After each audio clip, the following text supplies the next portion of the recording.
And then let's go to the step above that. And so we're talking about people who are more, they're a little bit more experienced, so they're able to help out. They can do some repairs, but they're not going to be the most comfortable going into like big engine replacements and stuff here. That's going to be your second commercialized things. To me, that's like the Brakes Pluses of the world and Big O's kind of fall into that here. Firestone repair facilities tend to fall into that. Goodyear repair facilities tend to fall into that here. These are guys who are either comfortable or got caught or whatever's going on here. Maybe they're in between here. But those guys are going to be, again, more commercialized, but they're going to be a little bit more advanced up than just those quick centers here, right? And they're going to be guys who are, like I said, good with hanging parts, maybe not great with diagnosis, definitely not going to be comfortable with like internal engine stuff here, and that's going to be kind of there. Now we're going to move into what I would call as the level 3 technicians here.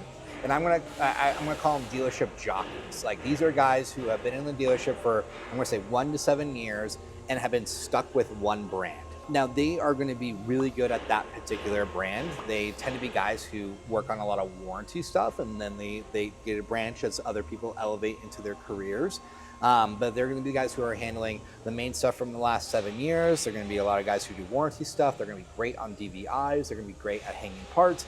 And they're going to be good at diagnosing particular concerns on particular brands. If you're in a dealership, you're viewing this video, I'm not saying specifically you, but there's going to be people who you can clearly identify into that level 3, right? That is 1 to 7 years of experience, and they only know their one thing. Now, those guys, that level 3 guys, been at one dealership or one brand of dealerships, tend to have a hard time going into other brands, and they have a really hard time coming into the independent world, because in the independent world, there's just a bit more of a demand.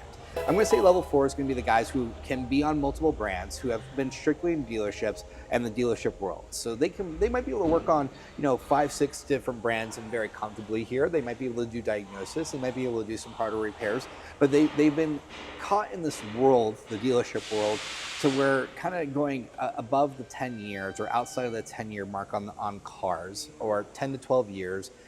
When they get into more complex diagnosis, these are the type of guys who do great in the dealership world, but tend to not do well in the independent world.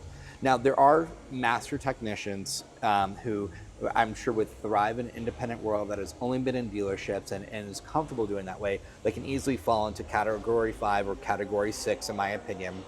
But category 4 are what I'm going to call dealership dudes.